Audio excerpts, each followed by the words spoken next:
à faire. Voilà, j'espère que j'ai répondu.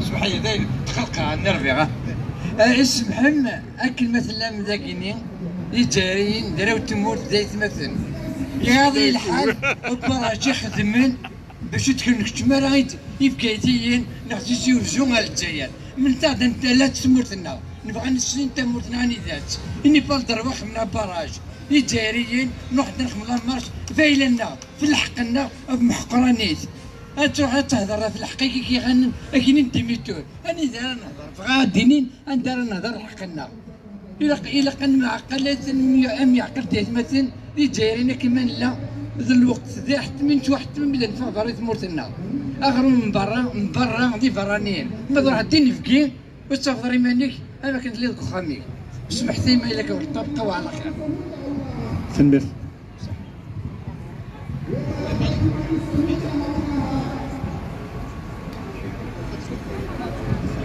Oh, il faut préparer son discours, hein.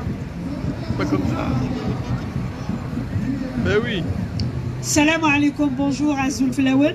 Moi je résume le nom du peuple algérien. Après, le mieux c'est que ça vienne Non spontanément, parce que sinon c'est préparé, donc c'est quelque chose que bon, voilà. C'est la politique, non ça devient de la politique, c'est pas les mots qui sortent du cœur. Moi je suis contre préparer un document discours, parce que ça c'est politique, c'est pas vraiment, il sort pas du Non à peuple. tous ceux qui sont responsables de la décennie noire, plus de 200 000 morts et des centaines de disparus, et les événements de 2001 et de 88. Non au système qui a truffé la Constitution 2016 avec des pièges dédiés au maintien du pouvoir en place.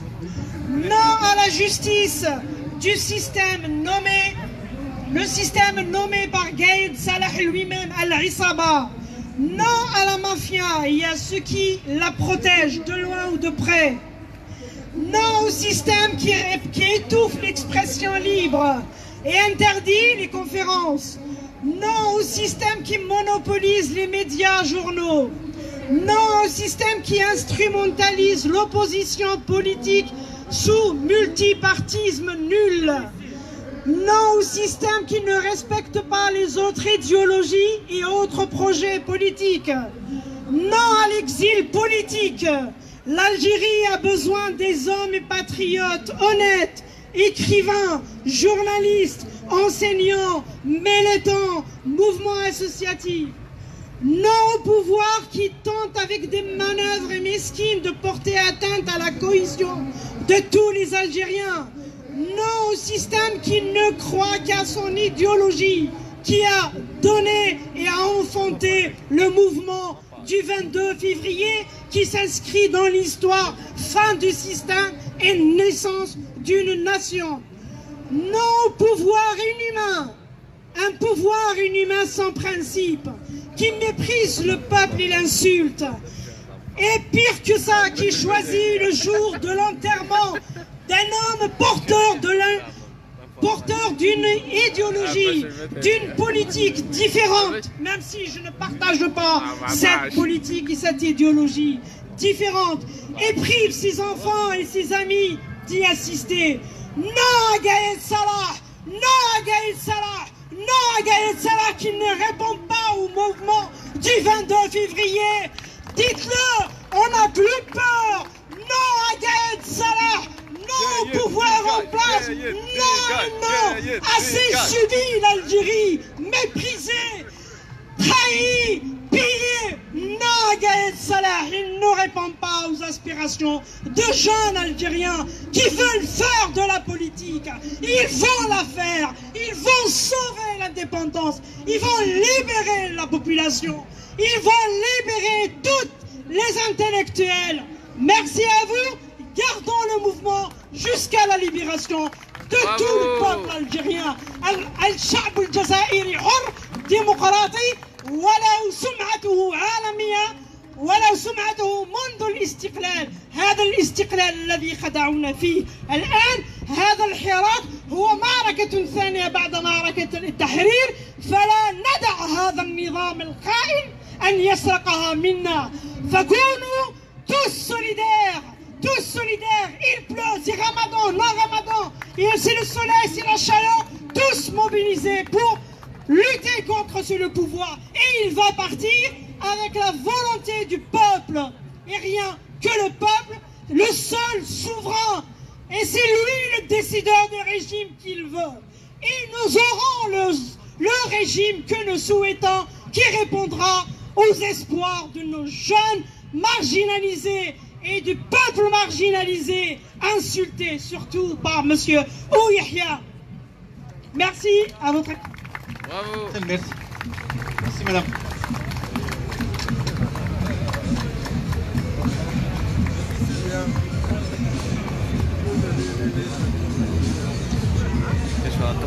Bonjour.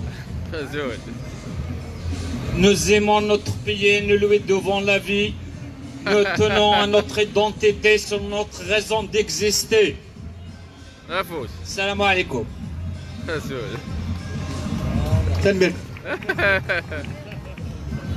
Alors, dans ce rassemblement, on voulait lancer un appel à la libération d'un certain nombre de détenus. Alors, vous savez qu'en marge des manifestations en Algérie, il y a beaucoup de jeunes qui sont arrêtés, qui sont présentés devant les juges et qui sont condamnés. Il y aurait presque 200 qui sont actuellement en prison. Alors, le premier d'entre eux, c'était bien avant le 22 février, c'est Haj Gharmoul. Haj Gharmoul a été condamné à 6 mois de prison, injustement condamné à 6 mois de prison. Il est en train de purger sa peine jusqu'à présent. Donc c'est un détenu d'opinion, on demande sa libération. Bien sûr, le régime, il a toujours ses habitudes, il a toujours sa volonté de créer des abcès de fixation. On a vu en 2013 comment est-ce qu'il a créé une situation très délicate et très dangereuse au niveau du Mzab. Là, il refait exactement la même chose. Donc, Kamel Din Fakhar est à son 28e jour actuellement.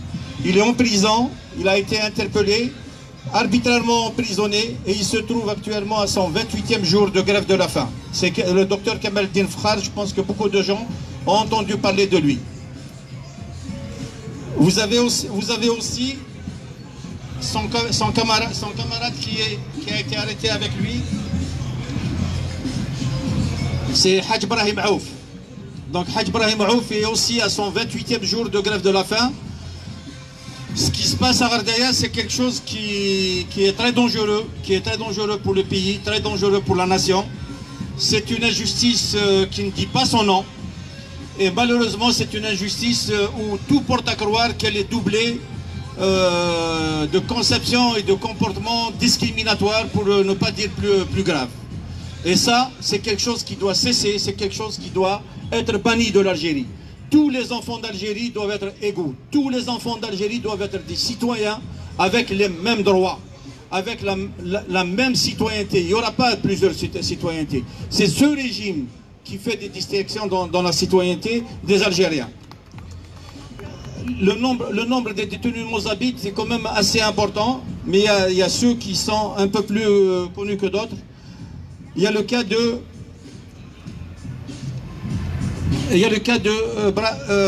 Mohamed Babanjar. Mohamed Babanjar, c'est quelqu'un contre qui il y a eu une affaire de meurtre qui a été montée.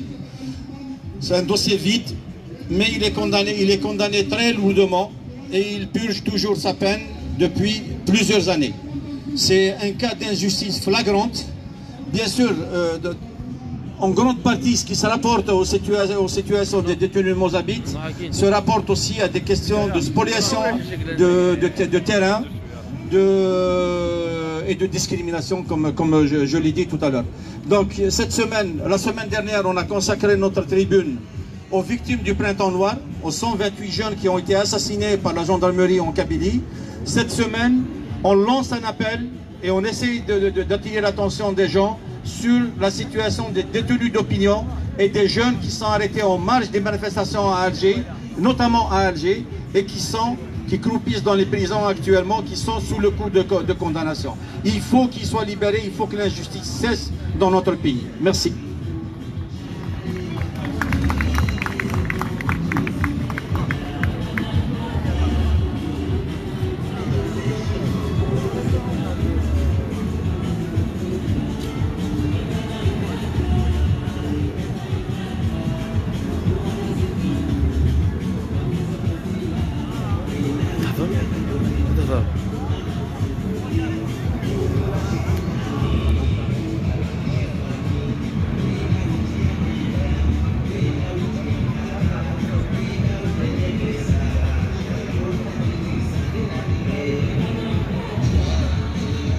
Bon, je ne vais pas revenir sur le débat qui a eu lieu depuis un certain moment.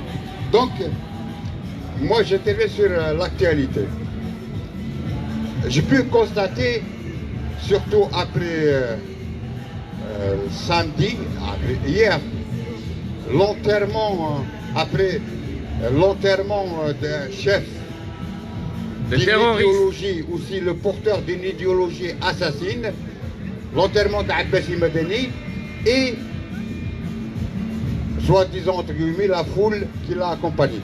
J'ai pu constater qu'il y a une certaine déception parmi des militants démocrates. Je vois certains sont même tentés à regretter peut-être, regretter le système. D'abord, moi, Abbassi Madani, je l'ai affronté, j'étais lycéen, je l'ai ramené pour une conférence de presse. Pour une conférence dans le lycée. La question qui se pose aujourd'hui, est-ce que le système, qu'est-ce qu'il portait? Est-ce que le système, il était un système moderne, anti-islamiste? Je disais dans un entretien à l'Ouatan le 21 septembre dernier, je lui dis on avait deux choix. On était devant deux situations. Soit un cinquième mandat et la dislocation de l'Algérie, soit le rapport de force au niveau de la rue. On a eu le rapport de force au niveau de la rue. Et parce que le système Bouteflika lui-même, il porte l'hygiène de l'islamisme. Il a, pour rester, pour continuer à dilapider le pays, pour piller le pays, il a offert la société, ça veut dire, on le voit à travers la télévision Choro, on le voit à partir de l'école, à partir des prêches de vendredi, etc. Il a livré la société, à l'islamisation. Et on était devant ça veut dire on a eu le système et l'islamisme en même temps. On a eu les deux à la fois. Et à un certain moment, moi je me posais la question, est-ce qu'on peut différencier entre les deux? Parce qu'ils se confondent en réalité. On n'est plus dans les années 90 où on pouvait prendre position pour défendre le pays contre l'islamisme, mais on était dans une situation où l'islamisme se confond avec le système. Il lui offre les tribunes, il lui offre tout. Donc on n'avait pas le choix. On n'avait pas le choix, on doit mener ce combat. Et ce combat, pour relayer d'abord, personnellement, moi je pense que l'islamisme, il n'a plus l'initiative en Algérie. Quel que soit le monde qui l'a accompagné, il n'a plus de projet de société cristallisé, ça veut dire un projet, parce que dans les années 80, il était plus dangereux que maintenant. Parce que dans les années 80, il avait l'idéal de Doula Islamia. Elle n'existe plus. Il n'existe plus la Doula Islamia. Personne, même le groupe de Rachad, de Zetot, etc., ils ne se revendiquent plus. Ils se revendiquent des libertés, etc., parce que on a vécu ça. L'Algérie a été immunisée sur la question de la Doula Islamia. Ils ont un autre modèle, c'est le modèle Daesh. Daesh, et comme modèle. Il reste Erdogan, comme un islamisme soft, etc. Mais il n'existe plus le projet cristallisé de l'islamisme comme projet de société. C'est vrai, on a hérité de Bouteflika, une société de la bigoterie, de l'islamisme dans la rue, etc. C'est l'héritage islam. Et dans ce sens, pourquoi on met le combat contre le système, mais aussi le combat idéologique sur le terrain? C'est pour ça, dès le début, on dit, on n'attend pas la transition, mais ce combat, cette tribune, elle mérite d'être là. Comment Constantin concentre les groupes de musique, la culture, etc., les Agora qui sont à Alger, le combat des femmes, c'est important. On n'attend pas, on est déjà dans la transition. Je parle de la transition à la base dans la société. La transition institutionnelle, c'est un combat aussi. On est sur les deux fronts. D'ailleurs, sur le même front, on demande aussi la libération ceux qui sont emprisonnés. On met ce combat, même idéologique avec l'islamisme, tout en continuant les vendredis, les dimanches, etc. Et aussi que là où c'est possible, que chacun, je disais que chacun, il crie un collectif. Il dirait un collectif avec sa femme, il le fait. Celui avec son voisin, il le fait. On a besoin de ce débat, on a besoin de ce combat. On crée des comités au niveau des universités. Ça se crée en Algérie, dans l'école d'entreprise, chez les médecins, chez les architectes. C'est cela. L'Algérie de demain, c'est ça. C'est les contre-pouvoirs, la seule garantie. Quand tout pouvoir politique, c'est les contre-pouvoirs puissants, des syndicats, des organisations, des collectifs culturels, et tout ça. Et ceux qui se disent, il faut qu'on trouve une solution à la crise. On n'est pas dans la crise, on était avant le 22 février dans la crise. Nous sommes dans la solution. C'est ça, je dis. C'est le message.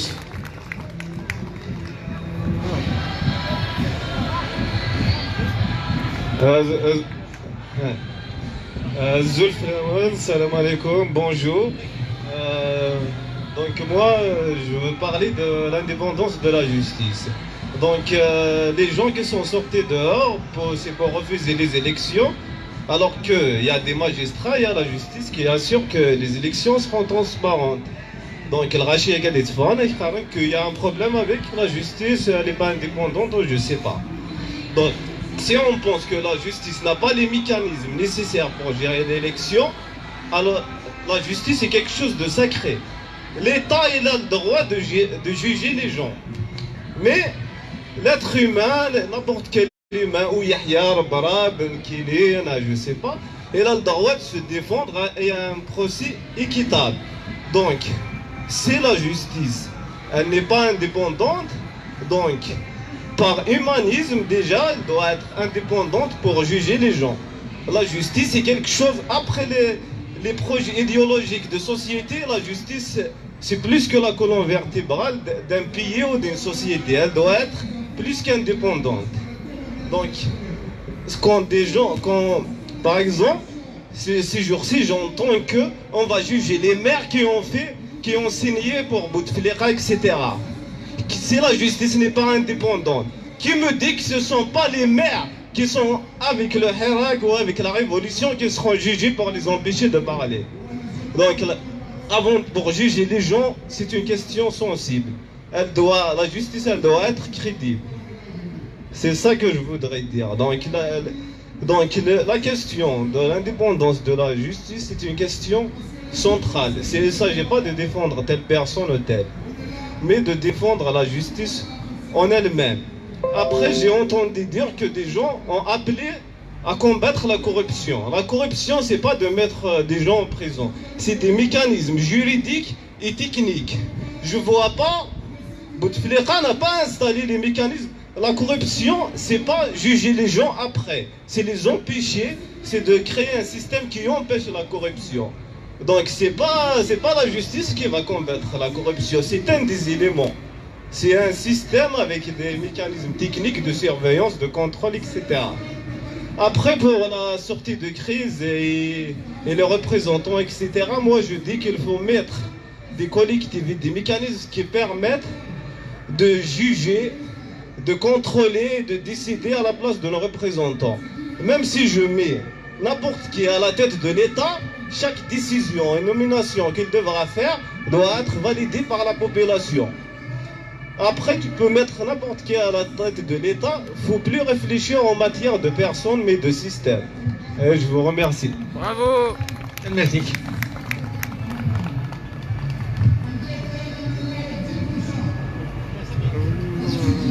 Bonjour à tous. Il y a tellement de choses à dire et c'est terrible de ne pas pouvoir traiter tout.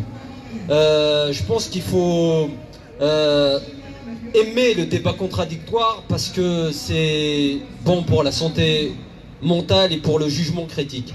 Là, il y avait deux personnes qui ont intervenu, qui ont dit des choses profondes et terriblement intéressantes. Un homme qui a parlé de l'islamisme politique, etc. Moi, je suis relativement d'accord sur pas mal de choses qu'il a dites, sauf que je pense que le projet de Daoula Islamia, ça continue, mais d'une manière insidieuse, en costume, cravate. Et il faut voir cet islamisme qui n'a rien à voir avec la spiritualité du Maghreb, qui a un rapport qui n'est pas aliéné. Il faut vraiment distinguer ce point précis. Ensuite, il y avait un jeune homme juste après moi qui a parlé de justice. Pour moi, la justice actuelle, elle n'est pas crédible. Elle est peut-être crédible pour traiter des faits divers, mais au niveau où nous en sommes, elle n'est pas du tout crédible. La justice, elle nécessite des lois qui sont votées. Donc, des hommes politiques qui soient déjà légitimes, qui puissent traiter des lois qui doivent légiférer, enfin, des lois qui doivent encadrer le peuple algérien. Nous ne sommes pas dedans. Nous ne sommes pas dedans. Cette justice, elle n'est pas crédible. Nous sommes dans une crise politique qui est profonde et on doit y répondre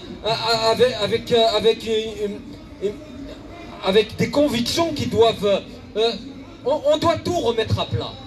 Beaucoup de choses sont à discuter. Ensuite, j'aimerais... j'espère que j'ai un tout petit peu plus de temps. J'aimerais traiter de 2 points. Dans un premier temps, j'aimerais parler de la Kabylie pour repositionner le débat par rapport à l'Algérie. Je sais que cela va faire grincer les dents de certains algérianistes qui vont peut-être penser que cette manière de distinguer les Kabyles des autres Algériens, c'est finalement pousser à la désunion. Ce n'est pas du tout mon cas. Je souhaite une union. Mais force est de constater qu'il faut distinguer les choses par l'histoire qui est derrière nous. Nous portons sur nos épaules, nous, jeunes générations, un poids historique qui est lourd de conséquences. On ne peut pas oublier la crise berbériste de 48-49 qui a acté notre disparition culturelle. C'est un cas dans lequel nous ne sommes pas encore sortis. L'Algérie d'aujourd'hui, elle est construite sur la négation d'elle-même. Nous sommes encore dans l'auberge et nous devons discuter de ces questions-là d'une manière ouverte, saine et respectueuse. Ensuite, j'aimerais j'aimerais distinguer 2 choses. L'identité culturelle et l'identité humaine. Nous, les Kabyles, nous ne sommes pas excessivement culturalistes. Quand en face de nous, nous avons des gens qui ont acté notre disparition culturelle. Nous luttons contre l'abrasion, nous luttons contre la standardisation culturelle qui abrase les pluralités. C'est ça notre combat. Ensuite, je voudrais dire, par rapport à l'identité humaine, c'est ce qui nous réunit tous, de par le monde. C'est-à-dire que nous sommes tous des êtres humains semblables et nous devons tous être traités avec dignité, quelle que soit notre couleur de peau ou que sais-je encore, notre religion ou que sais-je encore. Nous sommes tous des êtres humains, mais l'identité culturelle, c'est ce qui fait notre originalité, c'est notre personnalité. Et nous ne sommes pas réductibles au moule arabo-islamiste. Ça, il faut que ça soit encore clair. Je viens de discuter de l'autre côté avec nos frères arabisés. Ils ne comprennent toujours pas cette question alors que nous sommes en 2019. C'est grave, c'est grave. Ce n'est pas pour rien qu'on nous demande de cacher le drapeau berbère en nous disant « Ah, finalement, ça pousse à la désunion », alors que le drapeau palestinien, il n'y a aucune gêne à le brandir. Moi, j'ai rien contre les Palestiniens. Je les soutiens, je sais qu'ils vivent des temps très durs. Mais je ne vais pas avoir honte de ma kabyléité, voyons où de mon amazérité. C'est grave, ça. Ensuite, dans un second temps, bon, j'ai dit un peu les choses d'une manière qui vont dans tous les sens, mais j'espère que c'est assez compris. Dans un second temps, je voudrais parler, et cela va peut-être paraître assez éloigné, de l'écologie. Le réchauffement climatique, ce n'est pas de la science-fiction. Le rapport du GIEC prévoit des choses qui sont dramatiques. Et nous sommes dans une zone géographique en Afrique du Nord qui sera directement atteinte. Elle est dans une zone rouge et elle est probablement considérée comme, dans une dizaine d'années, comme une zone inhabitable. Donc il faut se préoccuper de ces questions-là. C'est pas de la science-fiction, parce que un réchauffement climatique qui toucherait à l'agriculture, c'est directement la structure humaine, c'est les sociétés humaines qui risquent de s'effondrer, parce que si nous ne pouvons pas manger, ma foi, vous imaginez le terrible drame qui risque de nous envahir. Nous, aujourd'hui, nous luttons contre des choses finalement qui sont basiques. Aujourd'hui, si on regarde la France, ils sont passés de ces questions-là. Ils ont dépassé ce niveau de conscience politique. Ils sont déjà en train de penser des choses qui sont très éloignées de nous. Ils ont une politique de l'espace, une politique de santé qui est très avancée. Et ils ont franchi un certain nombre d'obstacles. Nous sommes vraiment qu'aux prémices. Et nous devons faire vite. Aujourd'hui, nous sommes dans un système qui est abracadabrantesque. Gaïd Salah, il doit dégager. Il doit dégager. Le système actuel en Algérie, il est illégitime. Mais il faut trouver des solutions. J'invite, pour finir, tous ceux qui sont présents ici, s'ils ne sont pas d'accord, à prendre le micro et à répondre. Et ça nous fera tous réfléchir. Merci beaucoup. Vous pouvez parler, mais c'est moi qui donne la parole. Je les avais même. Ok, allez-y. Bonjour tout le monde. Alors moi j'ai une grosse voix, alors je vais essayer de parler bien. Moi je viens de Charleville.